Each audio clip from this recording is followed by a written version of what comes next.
So, right now we begin looking at deontology, which is another position within normative ethics. And in this particular lecture, what I want to do is sort of introduce some of the ideas of deontology, and then in a following lecture, we will kind of get down to the nitty gritty on how to apply it. Okay, so I'm sure that after watching this lecture, listening to it, thinking through it, that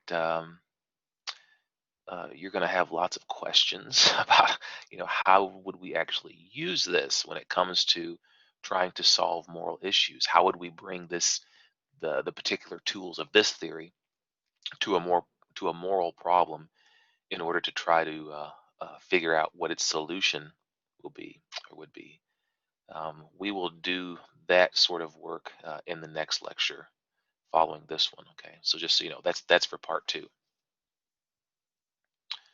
Now, let me figure out how to advance this. Here we go. So we've looked already at virtue ethics and pretty much have, if I could summarize what virtue ethics is, right, as a theory that gives us norms for figuring out answers to moral problems.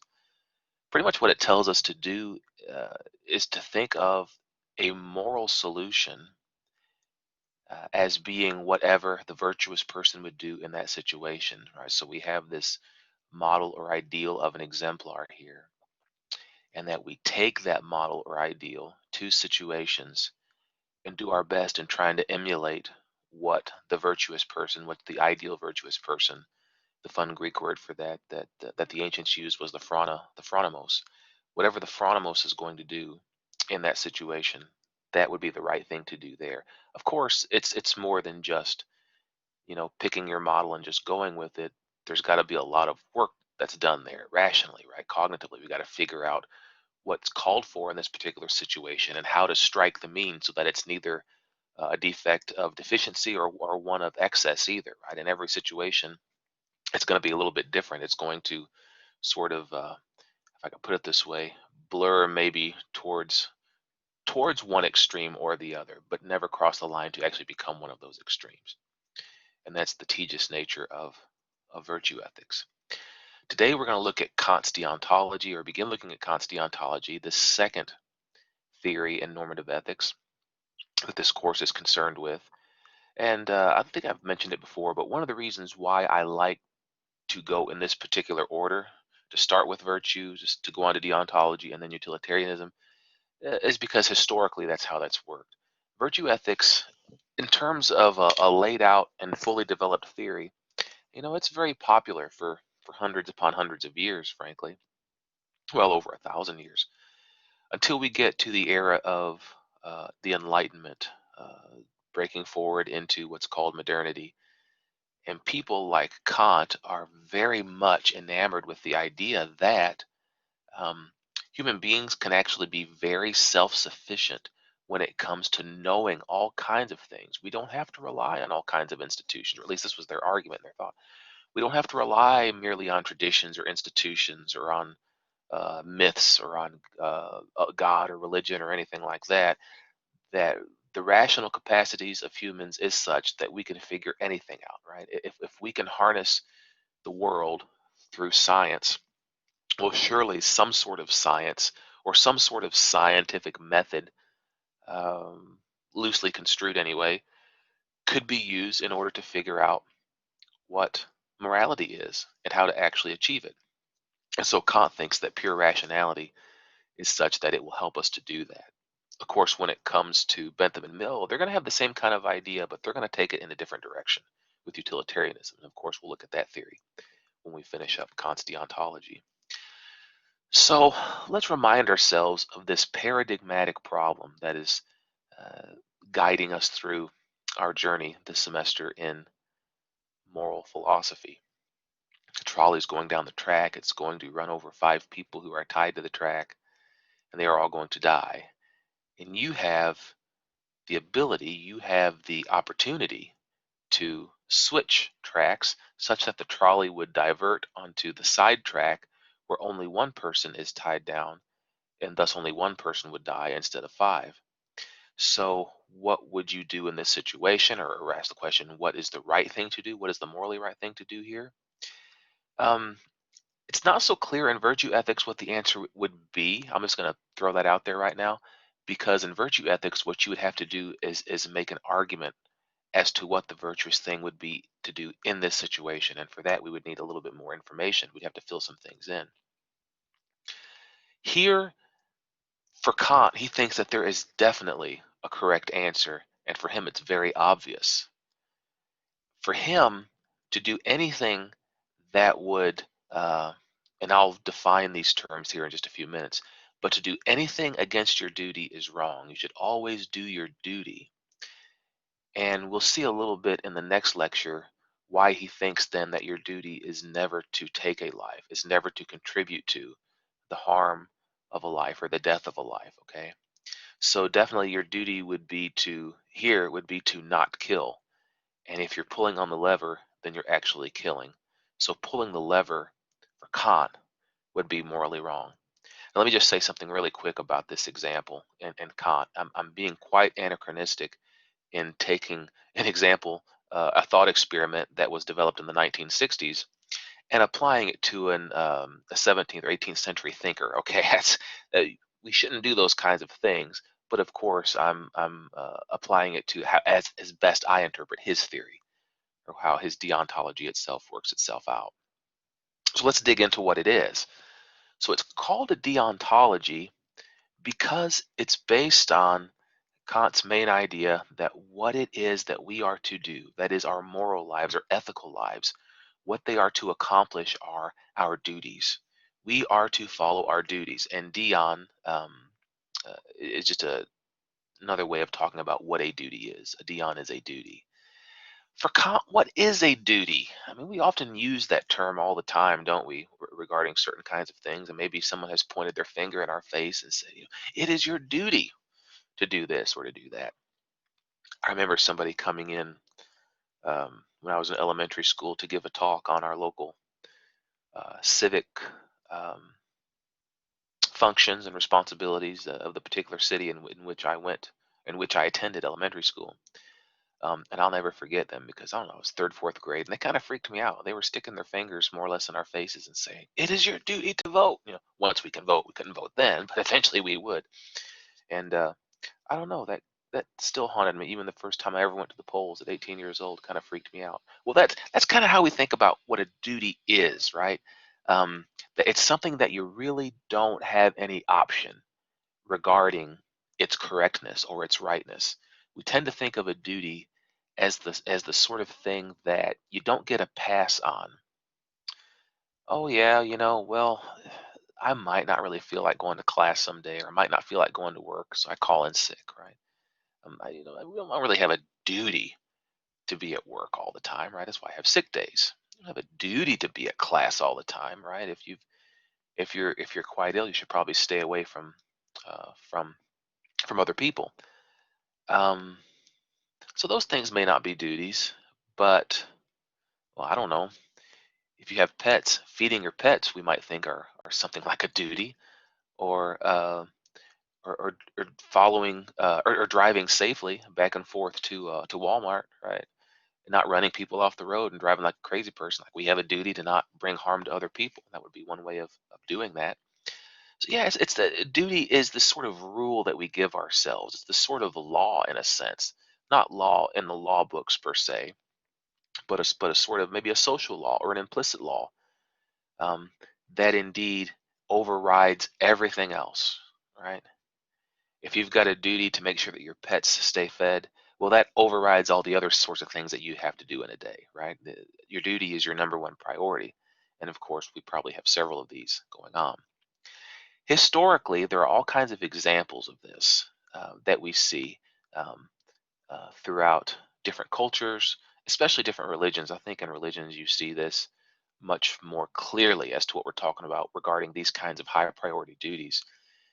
Think about things like in Jewish ethics, how important things like the Ten Commandments are, or the Shema of Deuteronomy 6, uh, where Moses exclaims in front of the people of Israel that there is one God, and you are to love God with all your heart, soul, mind, and spirit, right? This really powerful summary of what these people's duties are, ultimately what their priorities are. And then Torah, the first 5 books of the Old Testament, that sort of sum up how these people are to live their lives in Canaan. So in Jewish ethics, right, you have these sorts of things as duties. Christian ethics picks up on this as well, as we see throughout the New Testament, different things like even the sorts of things that Jesus tells people to do. Think about the golden rule, and this might be something that we come at and talk about a little bit later, because oftentimes students will say that Kant's theory of deontology sounds a little bit like the golden rule, and of course it's not, and we can talk a little bit later why that's the case. But the golden rule uh, or as it's often called, the so-called golden rule, is that you should do to others what you would, do to yourself, so to say. In other words, the idea there is to be others minded, to love neighbor, not just self. Um, or think about even uh, in the New Testament, in Galatians 5, Paul's summary of Christian ethics, what it is, that it is faith working through love, right? That this is pretty much the gist of how of what the duties of Christian believers are. Or think about even Islamic ethics, which is something that I am not as up on, but the different ways in which maxims within the Quran are interpreted to be exercised. There's there's a lot of different schools of thought on this. Um, just a very basic difference are going to be those who might line up themselves more with Shia Islam or Shiite Islam. Um, Different hermeneutical methods that are going on within those different groups. But at the same rate, there still is this sort of commitment to understanding those particular commands as duties. Right? I don't have it up here, but it's often argued that in the United States Constitution, that that one of the main duties that we get from that is indeed the duty of federal government to not interfere in the lives of people when it comes to the things in those first 10 amendments, those Bill of Rights, when it comes to bearing arms, when it comes to free speech or the free exercise of religion, um, unreasonable searches and seizures, right? The duty of the government to not infringe on people's right to not have to incriminate themselves, right? If they're on a jury stand. So things like this, right? We have an idea of all these duties and what they are and from different traditions in which they come. Kant, however, thinks, and we could, criticize this a little bit later if we want to, and I think it's a good criticism to make of Kant, frankly, but he tends to think that if we derive our duties rationally, apart from all of these other sorts of frames of mind or worldviews, religious worldviews or anything like that, that we can do it in a sort of neutral way that is not sort of, how do I want to put it, that is not influenced by or affected by or to a worse degree poisoned by these other worldviews, that we can just do it by pure reason.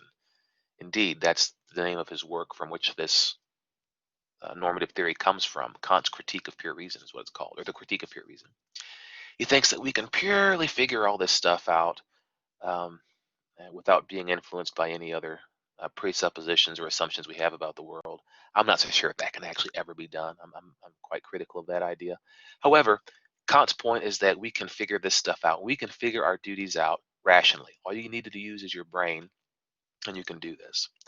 So what I want to do now is go through some important factors regarding what the human person is, or what the cognitive self is, if I can put it that way. And I hope this doesn't seem too deep or too repetitive, but to understand his theory, we've got to talk about these things, because he is going to use these things to put forward his normative theory. All right, so let's look at a few of these things. First of all, the will. Now, what is a will?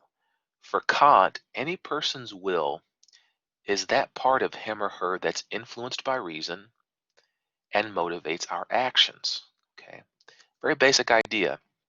So we could consider that, I have a will, you have a will to do things. Obviously, we exercised our will to sign on to this virtual class today, or to be watching this lecture today. to actually have the gumption to do a little work today, right? It's not always the case for us now, is it? But we exercised our will in that way. And so it motivated our action. It motivated us to act in a particular way. Well, what was it that got our will to do that? Is the will all on its own? Well, no, for Kant, he thinks that the will is that part of us, and the only part of us, that is influenced by reason. And to be influenced by reason really means to be influenced rationally. That is, right, I can come up with all kinds of things in my head about what I should be doing, right? So what am I doing there? Well, I'm reasoning. I'm reasoning about actions that I should be performing. And so when I finally come to a sort of conclusion about that, when my reason concludes as to what it is I should do, well, then it sends that memo over to my will. My will gets that memo about what I should do, and then my will starts sending out um, orders or commands, right, to my physical body to actually get those kinds of things done. So that's what my will is, and that's what it does. So having a will, and frankly, let me take just a second to sort of clarify this.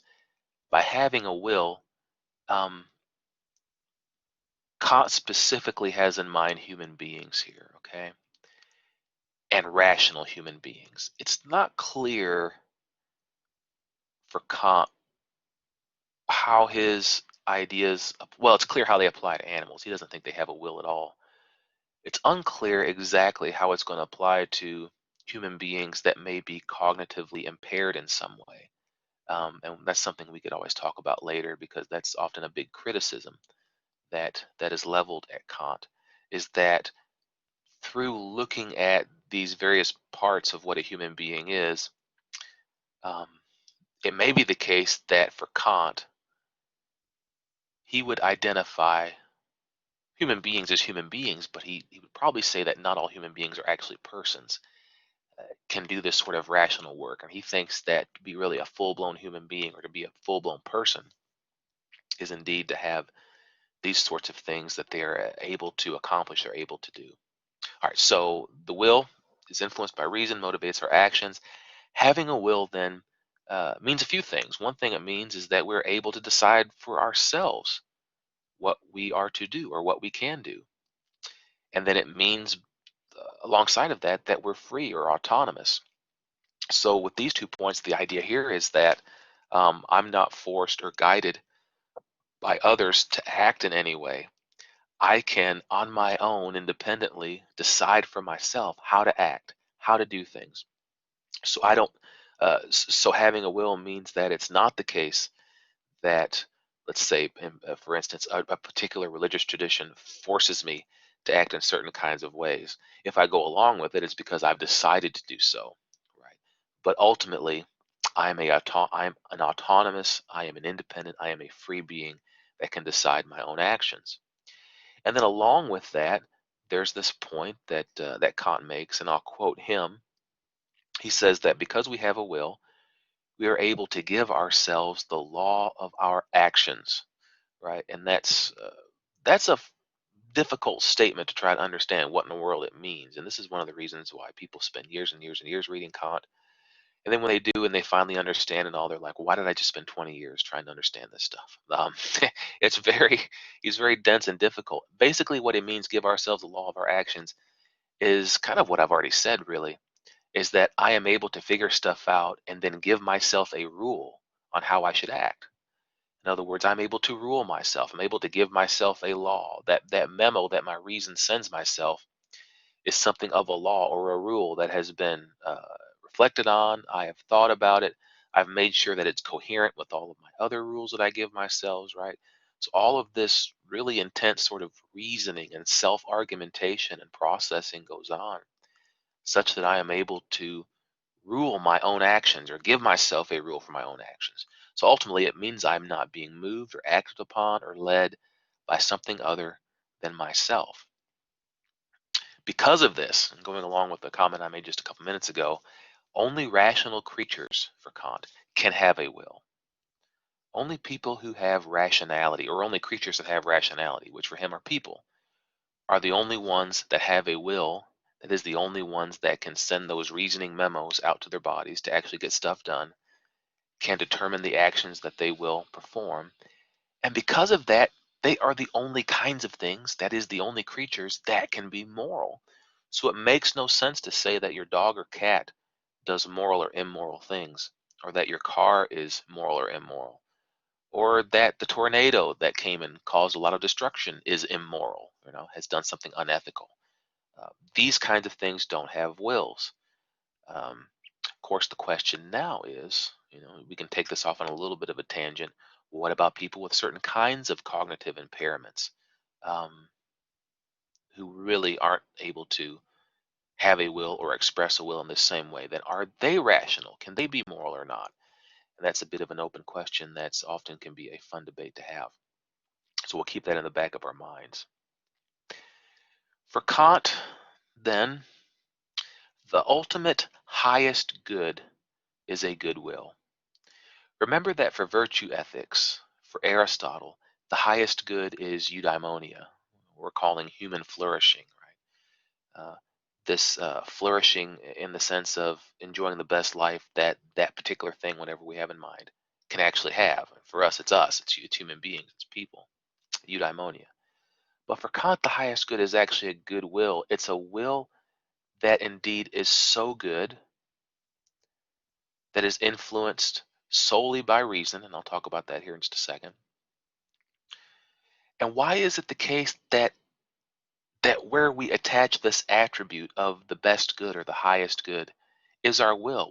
Why shouldn't we talk about good actions, or um, or maybe good rules themselves? Because Kant's a big rule guy here. But why is it the will itself and having a good will that is the highest good that can be achieved? Well, frankly, for Kant, it's because that is what motivates our actions. In other words, you don't even get actions at all, whether good or bad actions, without a will that has forced them to happen, or a will that has motivated them to happen, or a will that has brought it about that they actually get done. In other words, actions don't happen on their own. Actions happen, things happen, people do stuff because their will is what drives them to do it. It's their will that sends out the command to their body to go do this and go do that, or to not do this and not do that. So having a good will is what really is the ideal life to live. Well, we have a problem. Our will is not always pure. And by a pure will, what Kant means is one that is ruled only by reason. So think about this for a second here. The best life to live, that is the most moral life, the highest ethical life to live for Kant, is one where your reason itself is the only thing that motivates your will. So all of your means and reasoning, all of the reasoning that's going to figure out what your duties are, the reasoning that you will be exercising in your head to try to determine what best accords with rationality, which is going to be part and parcel. It's going to be the same thing for Kant as what meshes well with morality. If it's rational, it's moral. If it's moral, it's rational. These things are two sides of the same coin, really, for Kant. So if reason alone is what's motivating our will, that's awesome. That's great. Then we have a good will, and we've achieved the highest good. So congratulations. But again, the problem is that our will is not only, or it's not always pure. It's not always ruled merely by reason. There's something else that gets involved and causes a problem. And it's what Kant calls our inclinations. This is reason's nemesis, if I can put it that way. Our inclinations. And what our inclinations are, I don't know. I mean, the best way to understand them, they're things like maybe temptations, things like proclivities or desires that are not rational, okay? And if they're temptations or proclivities or desires that are not rational, well then they're not coming out of reason, are they? Again, they are not rational. They are irrational or anti-reason, if we want to put it that way. If they're anti-reason, they're not coming from our reason. They're coming from somewhere else.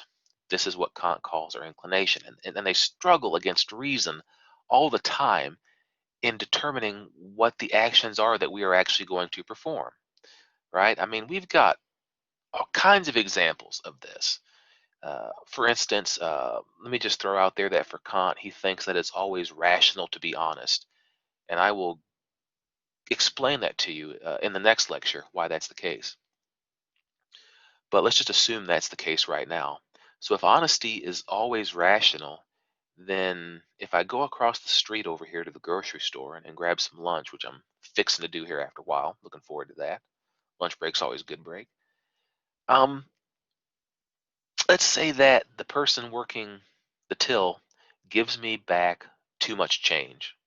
I don't know, I buy a thing of popcorn chicken, it's like $3. I hand them a 20, and for whatever reason they give me $19 back. Okay, so they have given me $2 more back in change than they should have. Well, I'm going to have this inclination as soon as I see it, and they don't recognize it. As soon as I see it, it's being like, dang, right? I only paid $1 due to their mistake. And my inclinations are like, man, I ended up with $2 more out of this. This is fantastic. That'll buy me, like, I don't know, a half a gallon of gas or something, right? This is wonderful. Uh, I can go down and buy 2 double cheeseburgers next door at Mickey D's. I wasn't even planning to do that, right? With all this extra money I've got, I'm loaded now. Inclinations would be like, yeah, this is great. But if what is rational is to always be honest, and if honesty is thus moral, it's my duty to perform. Well, then I've got a struggle now, don't I? I've got this tension going on. Either do the rational thing or do what my inclinations are telling me to do what my temptations are, which is to keep the money. So I've got this struggle going on against reason in determining what action I should perform here. That is, give the money back, make it draw to the mention that the till person there has given me too much money or not. A goodwill then is one without qualification. In other words, there's no influence or mixture of inclinations whatsoever. It's a will that's been informed and has been uh, molded, its content purely by reason alone. The good then is the active, rational willing of doing what is right. And by good, I mean this is really the definition of good for Kant, right? What is good is actively, rationally, out of your reasoning capacities, willing what is correct. That is what is good. And I'll mention this now, and I'm sure we'll come back to this later at some point. But notice where we're at here. Um, we're not calling actions themselves as good or bad, or as being the objects of the attribute or characteristic of being good or bad. Here, we're still just talking about the person, where the good is really what's happening before an action happens. It's the same with virtue ethics. With virtue ethics, the good or bad has to do with the character of a person. In deontology, good and bad has to do with the status or the character of the will, if you want to put it that way. Whether or not that will has been influenced well by reason or influenced badly by inclinations. And so good then is what was going to come about before an action ever actually gets performed, before acts happen. What's going on in someone's head is technically for Kant what's good or what's bad. Let me ask, any questions so far? Give you a half a minute here or so to um, think about this stuff, look at your notes. What can I maybe clarify or repeat? What can I help you with? What questions might you have so far?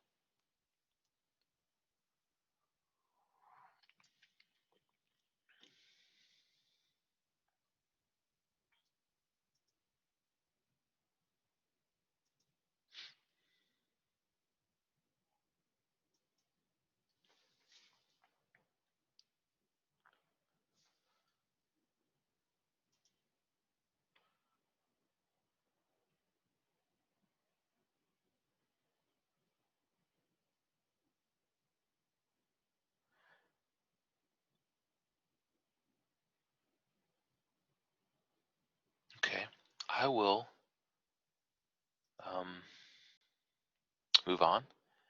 And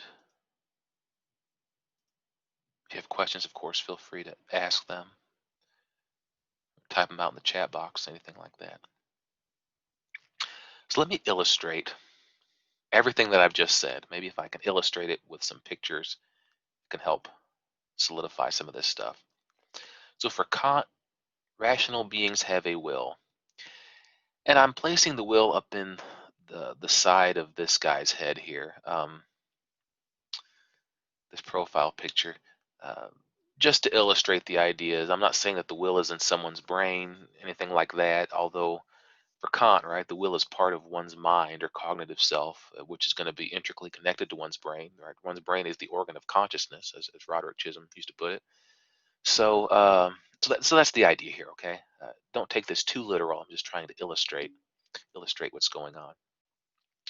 Um, so the will is here, and it's the will that puts out actions, okay?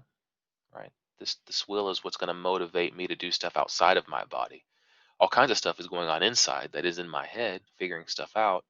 And then when the figuring out gets done, the will motivates the actions that I'll actually perform outside of myself. Reason is another part of my cognitive self, of my mental self, okay? And so when you have reason that purely influences my will, and from my will actions get done, then yay, we've got a pure will here. That this is indeed what Kant says is the goal to achieve, that this is where we actually achieve pure goodness because we have a pure will.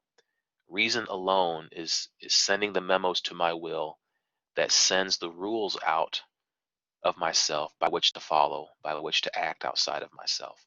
Pure will, it's good stuff. But we know that from our own histories that we have these things called inclinations, and they're always a party. Inclinations are always a rave, man. They're having a good time doing what they do, and they're like, hey, we will influence this will.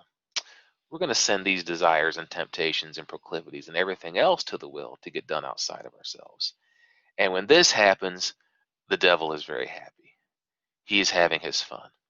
So for Kant, and he says, yay, impure. Right, he's very happy. So for Kant, the moral struggle really is this. It's which one of these things of ourselves is going to win out and influence the will. In a sense, this little graphic here is actually kind of misleading because when I say, who's the one that's going to win out to influence the will, it could still be the case that reason influences your will, say 98% of the time, and maybe inclinations only get 2%. But for Kant, that 2% is enough. I mean, 0.0002% is enough for your will to then be impure, right? So the struggle is whether or not reason is going to have complete control over your will or not. That's just the way it is on his theory. And so the moral struggle indeed simply is this. Tiffany comments, it's hard to imagine being led by rationality that isn't guided by morals like religion. Just a thought. Yeah, I mean, I think that that's right. And that's going to be an interesting criticism of Kant that we can think about, which might indeed sort of, I mean, I don't want to be too harsh of a critic of Kant, but um, it might show some of the naivety on his part in thinking that morality can itself sort of be rationally determined without bringing anything else to the table except just our capacities for doing rational thinking.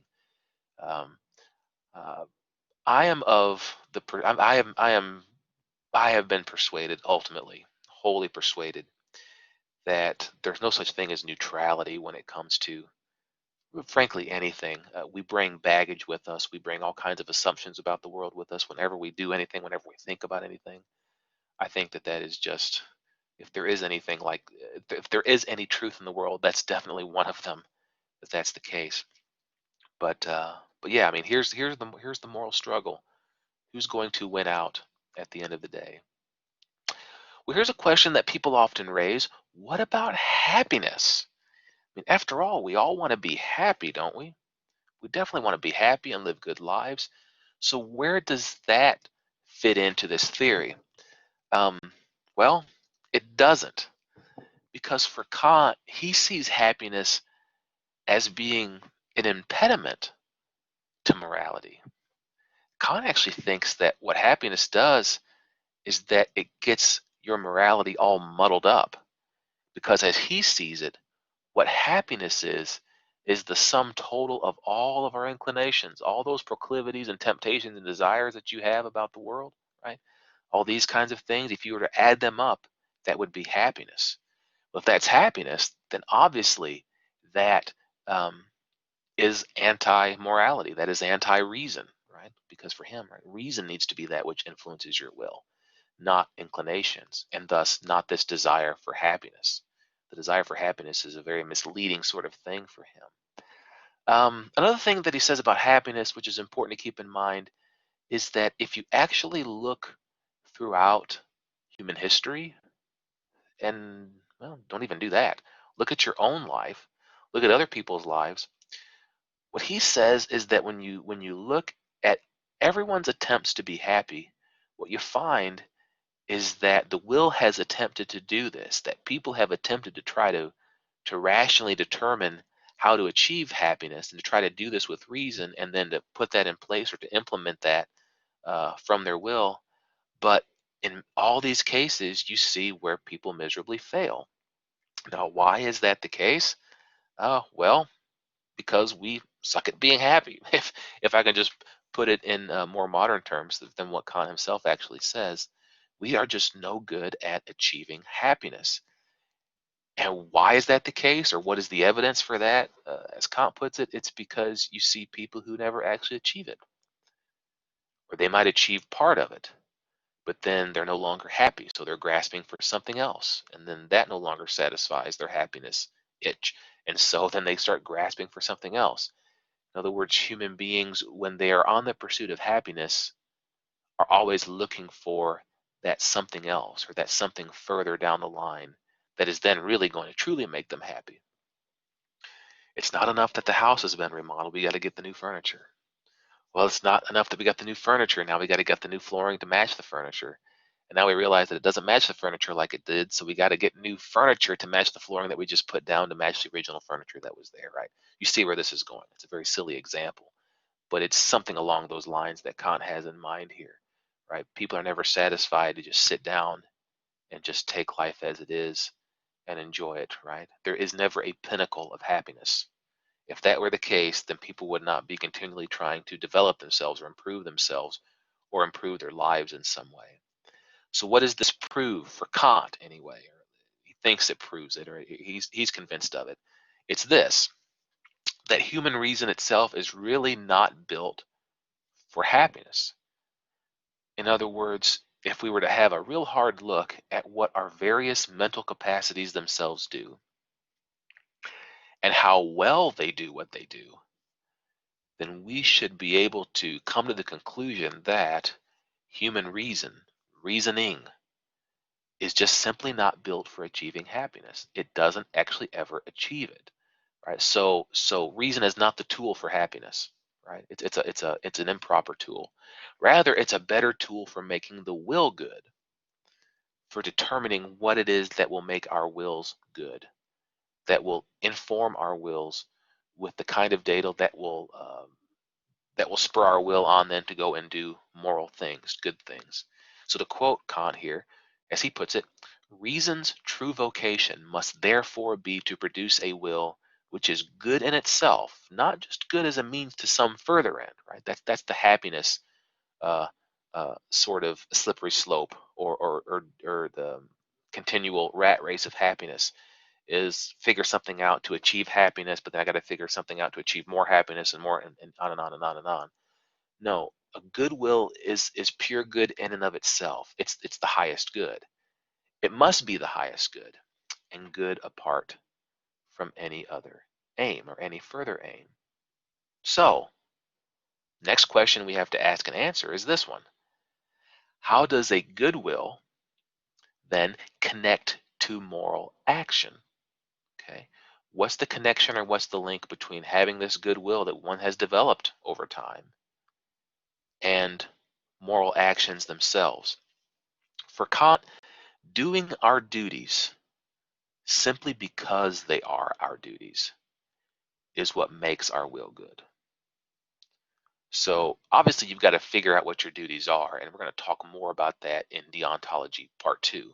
So the second part of this lecture, um, or the second lecture on deontology, probably a better way to put it. So, and we'll talk about that, right? How you figure those out.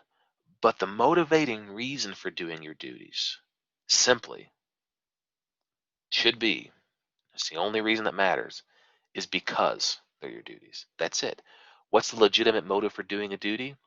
Well, because it's your duty, and that's it. That's it. There is such intrinsic value to doing duty that that is the only reason you need for doing a duty.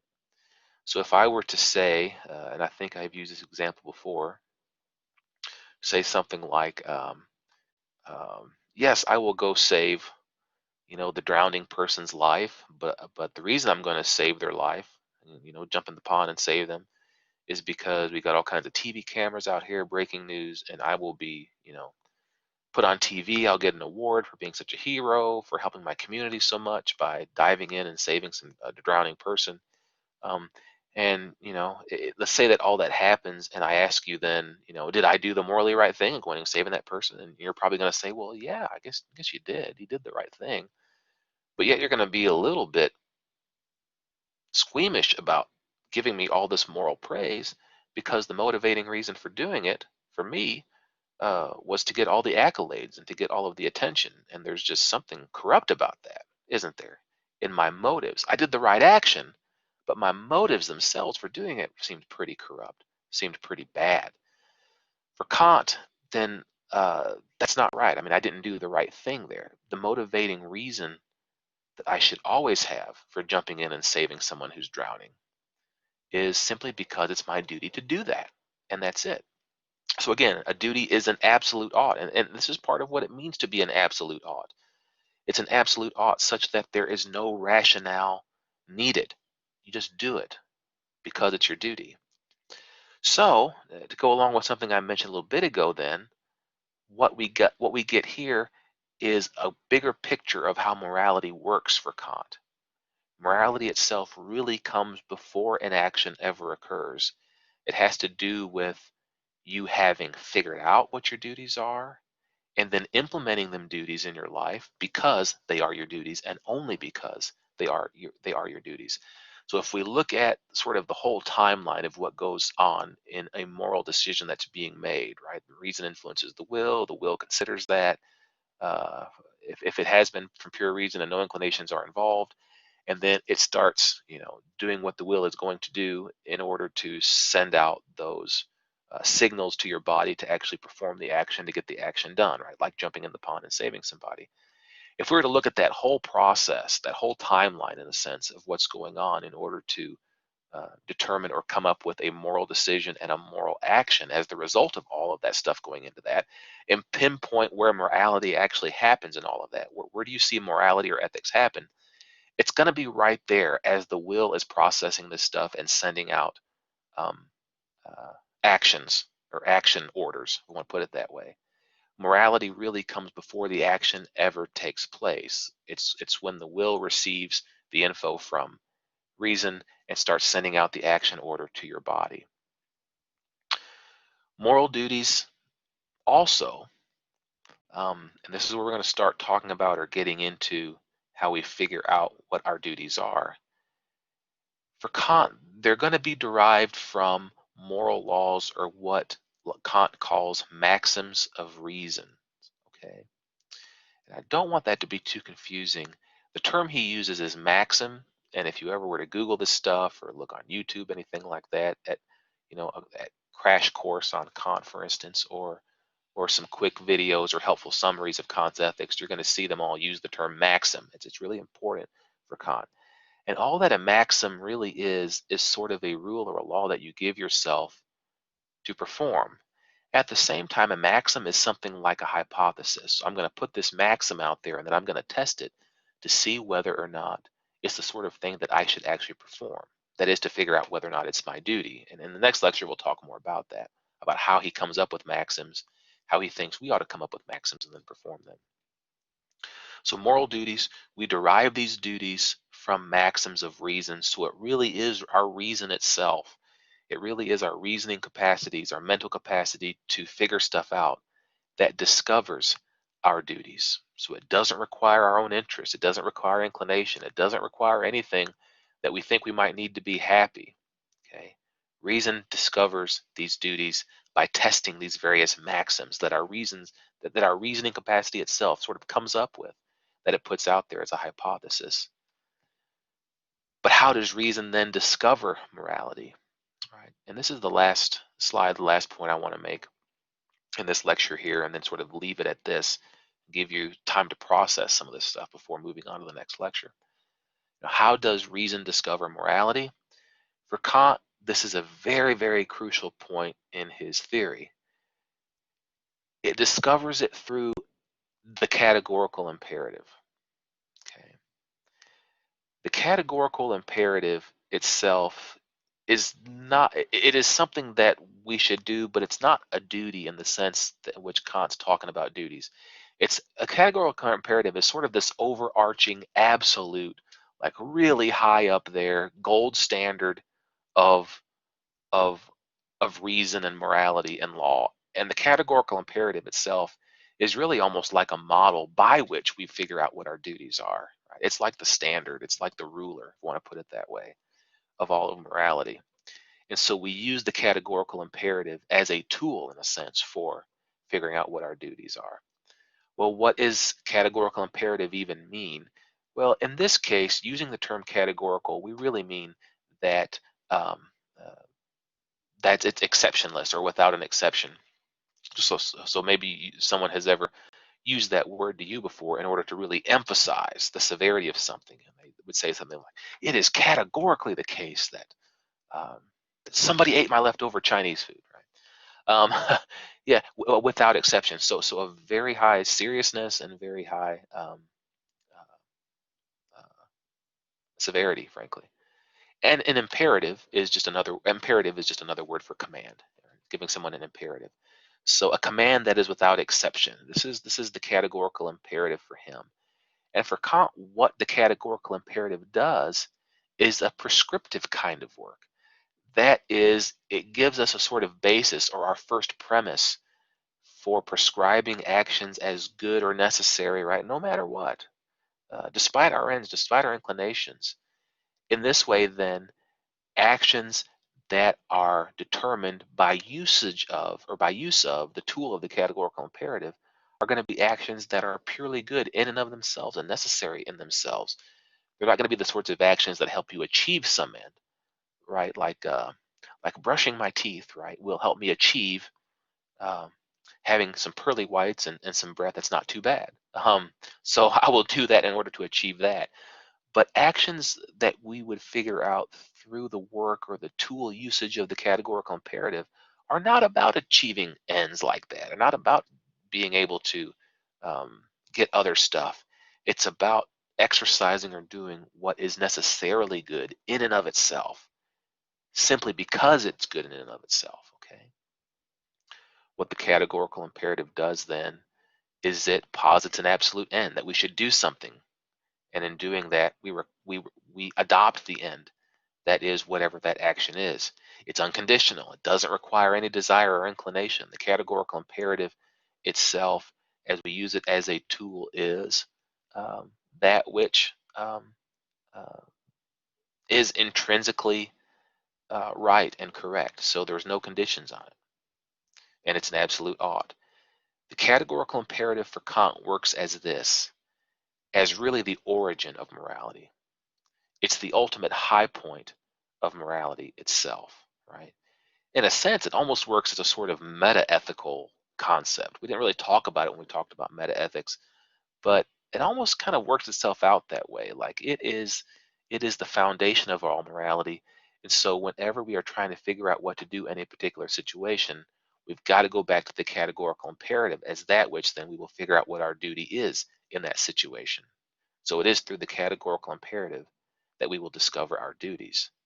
Now, at this point, I'm not going to tell you what the categorical imperative is. There's two different formulations of it. I'm going to save that for the next lecture. So I had to give you a teaser, right, for the next one. But we will begin the next lecture talking about this, or I guess I will talking about this. So anyway, that is Kant, part 1.